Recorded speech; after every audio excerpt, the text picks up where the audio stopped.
For the first thing that you might have missed in the NBA 2K26 trailer, I noticed that our regular and aggressive breakdown combos from NBA 2K25 have been changed into just one category as breakdown combos. Now, my first time seeing this, I kind of viewed it as a negative thing because we'd be getting less dribble moves, but I started to notice the breakdown combos in 26 has the same list of names as the aggressive breakdowns in 25, which means we should be getting the more faster and effective animations and not the slower ones that are in the regular breakdowns. Now, for the second thing that I noticed, 2K has put a couple of more animations in the game. So for pass style, they've put Giannis, RJ Barrett, Jimmy Butler, Devin Booker, Cade Cunningham, and DeMar DeRozan. And if you look to the bottom right, we also got two new dribble styles, which are Jimmy Butler and Cade Cunningham. Now, I don't have NBA 2K26, but I do remember back in 2K23, Cade Cunningham had a pretty good SIG size up that was really good for like the 6'8 and 6'9 builds. So I have a feeling in 2K26, he might have one of the best dribble styles for those bigger guard builds. So just keep that in mind when y'all go make y'all builds and y'all go test out which dribble moves are better in 2K26. Now, for the third thing I want to talk about, this right here is some information the NBA 2K team had left in their Discord, and it basically says that your speed with ball potential cannot be higher than your speed potential in the MyPlayer builder. Now, this has kind of left some people confused because we just came off of a year with Capbreakers and looking at our max potential.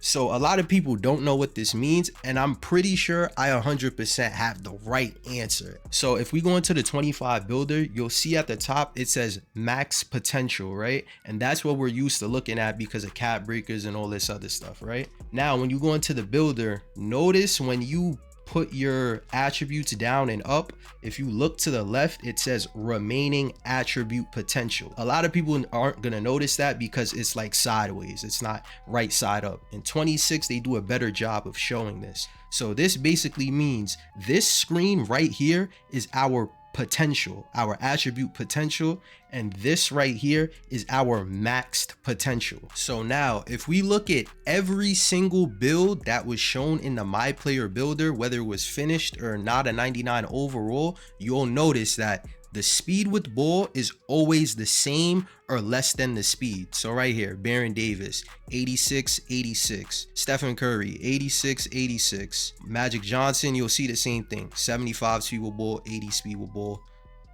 Damian Lillard, you'll see the same trend every single time. Also in the MyPlayer builder, you'll also see the same thing. You could see this build right here has a 91 speed with ball, 91 speed.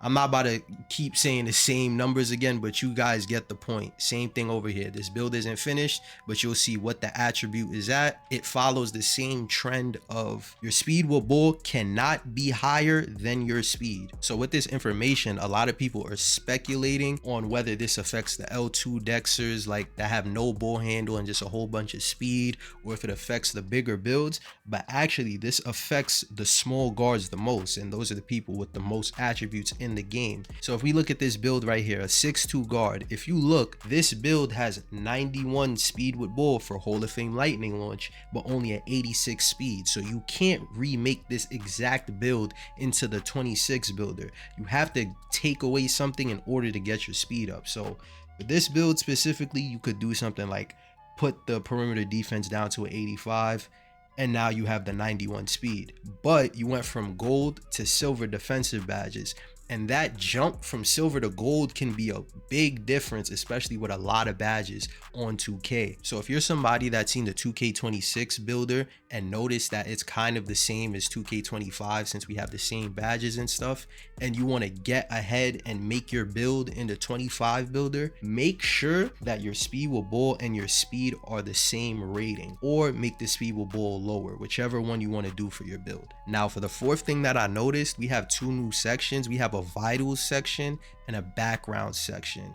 Backgrounds, I'm just gonna assume this means like this background for the screen right here, which I guess is a cool feature to add. And this other one is vitals. Now, if you're a content creator or somebody that likes to imitate certain NBA players, this is great because you might make a, let's say for example, a sharpshooter build, and then later down the line, you might want to name it Klay Thompson. But right now, you can't change it. The only time you could name your player is when you first make it. So for the next thing that I noticed, there's a chance I could be wrong about this, but I feel like we're probably gonna get 1 or 2 cap breakers going into our first build, whether it's from like a Ronnie 2K quest, like how we get rebirth on our builds, or they'll just give it to us pretty easily instead of us having to wait until starter 3 to get our first cap breakers. And the reason why I think this is because in the MyPlayer builder, they show us the 6'3" point guard build with a whole bunch of defense and playmaking with no shooting and no dunking.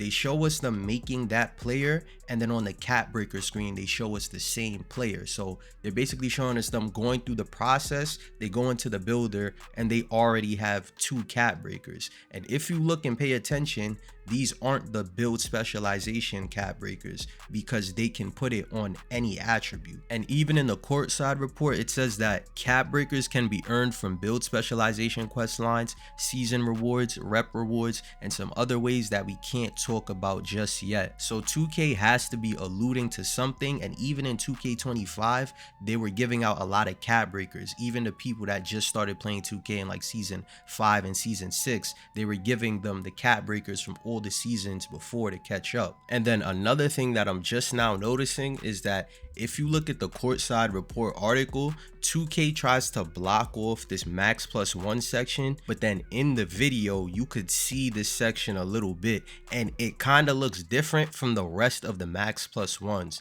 Like right here you could see there's like a teardrop looking logo in the max plus 1, and every other max plus 1 is just the regular like upside down pentagon. So there's a chance that this new way of us getting our cap breakers is probably gonna align with how we get this section of the max plus 1s, but we'll figure this out as more news drops. Now that we've talked about some good things in the builder, I do want to talk about some questionable things that I did see in the gameplay trailer. And by no means am I trying to be negative, but I do want to bring attention to this so that maybe if somebody from 2K does end up seeing this, they could end up fixing this before NBA 2K26 drops. Now, for the first thing that I noticed in this clip right here, a lot of us probably focused on, you know, the no dip catch and shoot shooting from Klay Thompson, but what I want you to focus on is Kyrie Irving. One thing that I noticed is like his icon pass looks like there's a delay to it. If you played enough 2K25, you'll know that sometimes when you do the icon pass, it's like the pass doesn't register. And you could tell Kyrie Irving right here, like he does the between the legs and then there's a pause in between the dribble animation and the pass animation. Now there's a chance it could be that the person that was playing the game just happened to press the button late, but that kind of looks like a similar error or animation that would happen in 25. So for this next clip right here, I'm pretty sure all of us, when we first seen it, we were paying attention to Trae Young and how his dribbling is and how De'Aaron Fox got over the screen. But what I want you to focus on in this clip is Harrison Barnes in the right corner. This is something I've been complaining about for like the past 2Ks, and it's the way the AI is. It seems like the AI is programmed to something very simple as like once a screen is set and that person touches the screen to go help in the paint. But in this situation, something like that just disregards if somebody else can help anyways. So Harrison Barnes is just dropping out of the corner for no reason and just giving up an open 3. Something that would make more sense is like if Harrison Barnes is gonna go help because Trae Young is above the 3-point line and there's no other defender in the paint. That makes sense. But the way he's programmed now, it doesn't consider that Wemby's right there and then he's just giving up a free 3-pointer. Now, one of the main points that 2K talked about in the gameplay trailer was the motion engine and them wanting to fix the foot planting of the players and to remove all of the skating that would happen. But if you look at this clip right here, Tyrese Maxey is, you know, running normally. And then I'd say right here, you'll see his right foot is planted and he starts to skate into a defensive cutoff animation, and he's able to change SGA's shot. Anybody that played NBA 2K25 knows that this was a big problem. A lot of slashers, dribblers, just anybody that could beat someone off the dribble was running into the problem where somebody would be out the paint and they would be able to catch up and get a stop. Now, since this is Tyrese Maxey and in the game he has like a 91 speed, I'm not too mad at this. But imagine online, say you're playing somebody who has a 6'10 build and they don't really have defense. Like, let's say it's a Michael Porter Jr. build. He might not have defense, but he has the length to like really contest your shot. So this animation of somebody skating to be able to like cut off the gap can have a big impact on the game. And for the last clip I want to talk about is this L2 protect feature that they said that they're adding. Now, if I'm being honest, from what I see, it kind of reminds me of the defensive cutoff mechanic that they talked about last year. It's one of those things I don't think most people are going to use. And the reason why is if you really look at this clip right here, if you look when he does the quick protect move and begins to shield the ball, it looks like it doesn't really do anything to the defense. And by the time as the ball handler, once you try and burst out of it or to go somewhere, it seems like the defense will be able to catch up.